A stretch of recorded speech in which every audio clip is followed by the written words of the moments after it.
work, guys? Anybody want to tell me what they heard or what they felt? They're like moving around. Mm-hmm. So your body like wanted to move? Yeah. And I'm happy because I controlled my body instead of moving around. Huh, isn't that cool? Did you guys hear what she said? She said she was happy that she was able to control her body instead of moving around. So it's interesting to know that you always have that choice. Sometimes you want to do something, maybe you get upset, you want to like push somebody or something. But what you're just saying is you're actually able to control it. You're able to feel the impulse. That word impulse, the word impulse means the feeling that you want to do something. But when you do mindfulness, you're able to feel it, and then you're able to see, oh, I have a choice. I can do that, or if I want, I don't have to. And it feels good to know that you have that choice, right?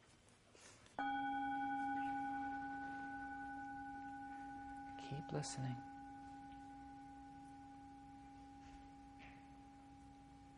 Raise your hand when you can't hear the sound anymore.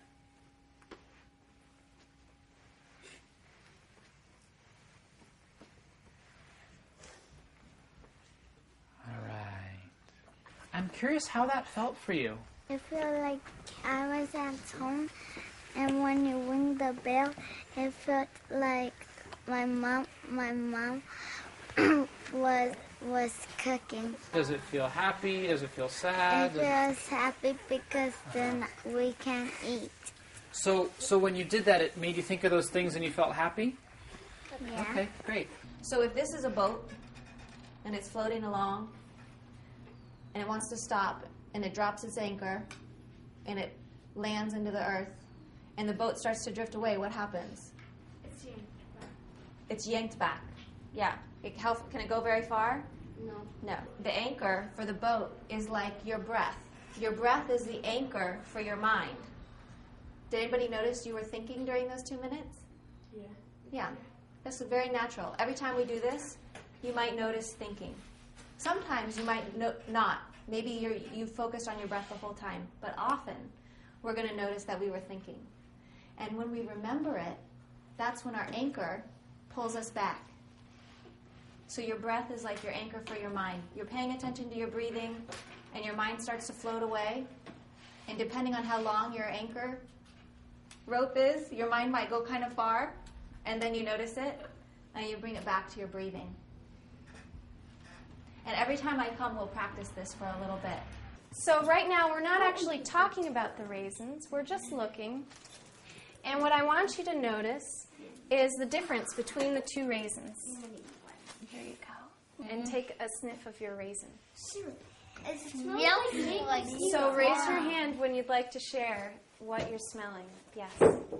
Maple syrup. It smells like maple syrup. I agree with him. What I'd like you to do is pick up one of your raisins and put it up to your ear and squish your raisin over and over again and see if it makes a noise. It does make a noise. It does? Does Sticky it make noise. If yours doesn't, you can try your other raisins. Sometimes they don't make the noise. Mine makes Try a little these. squelch noise. What's the sound like? Yeah. Yeah. It sounds like the little crunching sound. Like crinkly? Yeah. So hold your raisin up. Open your mouth and put it in, but don't chew it. Now let your eyes close, and I want you to take a whole minute to chew your raisin. And while you're chewing it, notice how it changes from the beginning to the end. Where in your mouth are you chewing it? Well, when I bit it, it like split apart and it became sweeter and sweeter. Okay, so you notice So, it. yeah, it was kind of interesting. Yeah. Had you ever noticed that about a raisin before? Not really. Okay.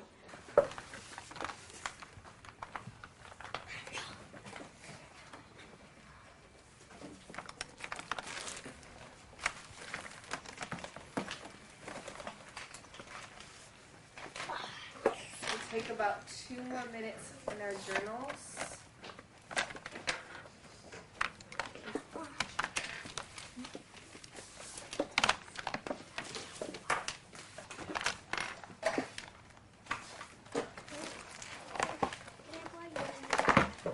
Do you ever use mindfulness when it's hard to fall asleep?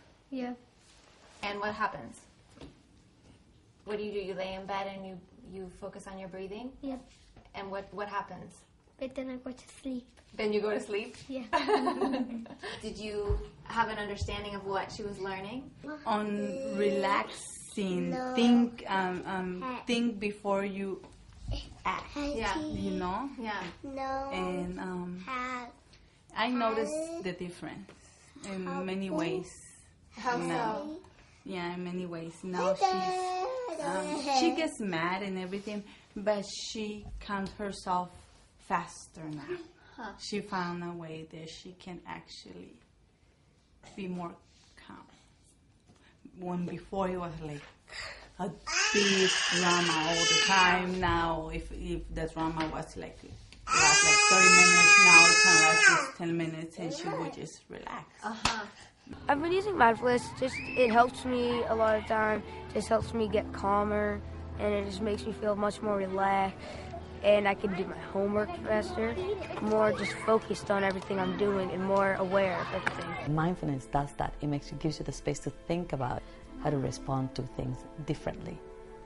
And many of them really liked having that space where they were just quiet and they can just be and not be pushed to be somewhere a certain time, demanded, required to be somewhere. It really worked for them.